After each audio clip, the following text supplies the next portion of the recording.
Mesdames et messieurs, merci de nous rester fidèles. Elle était annoncée, elle s'est effectivement tenue cet après-midi. Il s'agit de cette rencontre annoncée entre le président de la République et une délégation du parti Les Démocrates. Nous allons en parler avec Agapit Napoléon Maforican, consultant politique que je salue. Bonsoir. Bonsoir François Xavier, bonsoir à tous nos téléspectateurs. Voilà, à cette heure, on a eu droit à des images, à quelques images et quelques bribes des propos tenus par le président du Parti Les Démocrates, Boni Yaï. Ben, écoutez, comme je dis, rien de spécial. Ça fait partie des logiques républicaines, des dynamiques républicaines, d'une habitude républicaine qu'on a déjà vu sous le président Kérékou d'ailleurs. Donc je pense que le président Kérékou a reçu le président Talon et le président Soglo.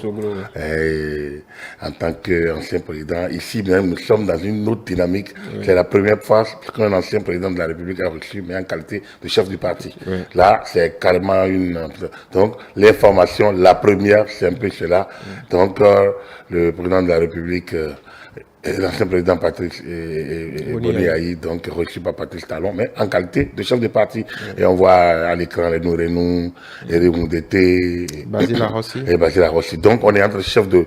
Là, par contre, ce qui se passe là, à l'écran, les têtes à tête, ça c'est la considération que le Patrice Talon a bien voulu accorder à un ancien président de la République, qui même s'il est chef de parti, n'est pas mon ancien président. Donc je pense que l'élégance le président Talon, l'élégance républicaine, l'élégance du président Talon, c'est de donner cette considération au chef du parti, le nouveau chef du parti Boni Yaï, le recevoir d'abord, en tête à tête, ça c'est important de le noter. En temps normal, c'est une rencontre qui aurait pu avoir lieu directement avec l'équipe. Là, il y a une sorte de considération, point de main ferme, sourire, de circonstances, et voilà, et tout ça, je pense que c'est à mettre à l'honneur donc de la dynamique de la République et donc du Patrice Talon, pourquoi pas de Boni Yaï également. Voilà, en parlant des extraits qui ont fuité, qu'on peut exploiter, on a d'un côté Patrice Talon qui parle de parler sans langue de bois, de l'autre côté Boni Yaï qui parle d'inclusivité, en tout cas dans la perspective des élections de 2026. Oui, je pense que, bon, ça c'est, il est bien revenu que c'est sur inspiration du président Patrice Talon que la rencontre a lieu. Oui. Donc nous allons entendre peut-être la conférence de presse, ou le point de presse du Parti des Démocrates, ou alors nous allons entendre quelques autres fuites pour pouvoir aller au fond. Parce que quand le chef d'État parle de parler sans langue de bois, c'est par rapport à quel sujet. Oui. Donc, je pense que la problématique, la position du président Talon est connue sur les questions qui fâchent, notamment sur la question de loi d'amnistie. Je pense que ça, la loi d'amnistie, la dernière prise de parole du président Talon par rapport à Rick Amadougou et à Joël Aïvo date de l'arrivée du président Macron, si je me trompe. Oui. Et donc, il était clair, sa réponse est sans ambiguïté. Alors donc, est-ce qu'il y a eu une nouvelle évolution? On verra bien. Il y a eu une proposition de loi qui est au Parlement sur l'amnistie. Alors, est-ce qu'ils vont en débattre? Oui, peut-être pas. S'ils en débattaient, mais je suis convaincu qu'ils vont en débattre. S'ils en débattent, mais tant mieux. Je pense que le président Talon aura l'occasion d'expliquer clairement sa position. Et bon, et comme je le dis toujours, ça va se passer au Parlement. Ça va se passer au Parlement. Une proposition de loi, même de la minorité, est soumise aux voix. Lorsque la pertinence est approuvée par la commission des lois et programmée pour être débattue. Donc ça, il n'y a pas de souci. Par rapport au code électoral, là également, c'est bien bon. Une loi, elle s'applique jusqu'au moment où elle change. Oui. Et moi, je me rappelle la loi 72 sur la liberté de la presse. Nous l'avons décriée pendant près de 20 ans, avant qu'on aille à d'autres lois. Donc, bon, alors, l'inclusivité, les élections sont inclusives. Le code électoral ne reprime personne. Si c'est le parrainage, la France l'a adopté avant nous. Et c'est un pays très démocratique. Donc, je ne pense pas qu'on puisse dire que le parrainage rend l'élection non inclusive. C'est peut-être la présence des démocrates dans les organes. Non, c'est pas. Non, les partis politiques n'ont pas vocation à organiser les élections. Ça, c'est l'État qui l'organise. Bon, l'État a mis en place un mécanisme actuellement. Que moi, je trouve que c'est déjà beaucoup même inclusif, donc d'accorder une place à l'opposition. L'opposition est représentée à la Sénat.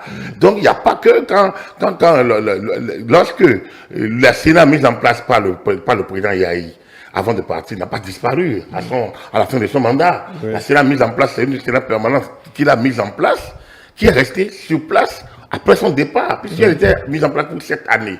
Donc elle est restée pendant 7 ans. Elle a organisé les élections à partir de 2015 jusqu'aux dernières. Donc, c'est pas parce que vous venez maintenant que l'autre qui représentait l'opposition va disparaître. Donc, moi je pense que en termes d'inclusivité, je ne sais pas, à moins que ça a une connotation nouvelle au sein du Parti des démocrates, mais on va attendre peut-être d'avoir plus d'informations un peu sur cette question. Mais le moins inclusif, je pense que il va falloir peut-être qu'on puisse revenir peut-être là-dessus avec plus les gens de l'opposition. Mais ce qui est la démocratie, c'est inclusif, mais ça ne veut pas dire que tout le monde peut y aller. On crée les règles sont générales. Alors donc, il y a des conditions générales ouvertes pour tout le monde. Donc, si vous ne rentrez pas, si vous ne remplissez pas les conditions, vous ne pouvez pas y aller. Donc, c'est comme les concours, c'est comme les examens, c'est comme tout ce qui est sélectif. La fonction publique, si on dit on doit recruter d'abord, il y a des critères. Il y en a qui éliminent certains, mais ils sont ouverts à tout le monde. Donc, dans le cadre de cette élection-ci, le code électoral de 2009 n'a pas fait de restrictions. Le code électoral crée des conditions générales par rapport à l'inclusivité, donc je veux dire de tous les acteurs. Quoique moi je trouve que l'élection est trop sérieuse pour qu'on le confie à des organisations aussi claniques et clivantes que les partis politiques. C'est l'État, c'est une activité régalienne de l'État. Et c'est l'État qui devrait le faire, à mon humble avis. Donc, il va falloir peut-être que sans langue de bois, effectivement, que cette question soit remise au jeu, peut-être après les élections de 2026, on croit enfin à une administration de l'État et qu'on ne soit pas là à témoigner, à tergiverser, à vouloir attirer le drap par soi. De son Pour côté, moi, on va dire non, on a déjà fait des avancées. Il n'y a aucune avancée. Lorsqu'on n'a pas confiance en notre administration, il faut rendre l'administration de l'État efficace.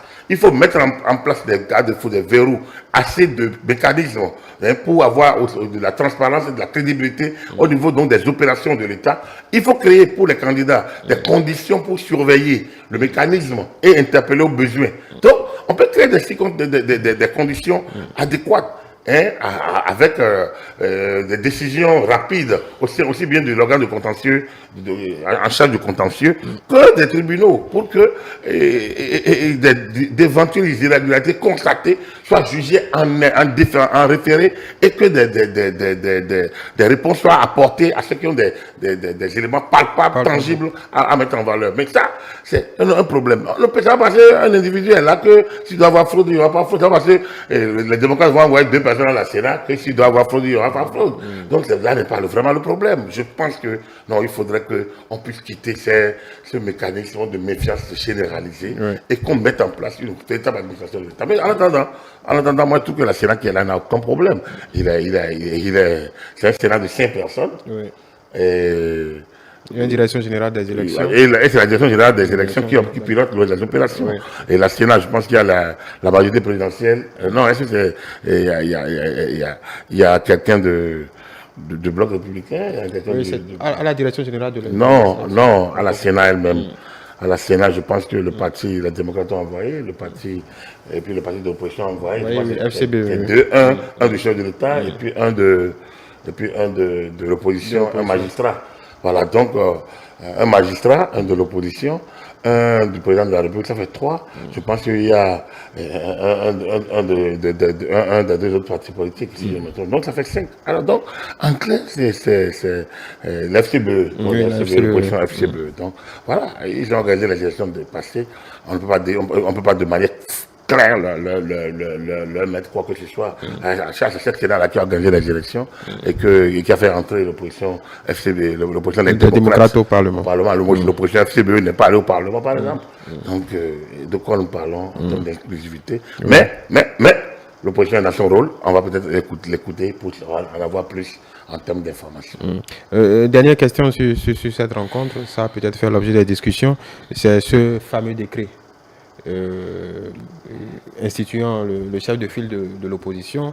Éric Ngoundété en avait parlé en son temps. Bon, avant lui, Paul Hongpé, Éric Ngoundété, là, Boni Yayi. Est-ce qu'on peut supposer que quelque chose je pense bien. Je pense que c'est le troisième point. Donc je me disais que bon, sans doute ils vont parler donc de la loi d'amnistie, la proposition de loi, ils vont parler donc de ce code électoral, et donc cette inclusivité, et ils vont parler sans doute donc du statut de l'opposition, donc du chef de file, statut de chef de file de l'opposition, c'est sûr. Après, nous allons écouter la suite. Mais je pense que cette rencontre, cette tête-à-tête et puis cette rencontre doit augurer si c'est à l'initiative du chef de l'État. C'est qu'il a sans doute une annonce à faire, et c'est ce qui est sûr. Je pense que les jours à venir vont nous permettre donc d'avoir quelques effets liés à cette rencontre. Merci Agapit Napoléon Maforican. C'est ce qu'on pouvait dire sur les éléments qui sont à disposition suite à cette rencontre entre le président de la République et la délégation du parti Les Démocrates. Nous y reviendrons au gré des développements.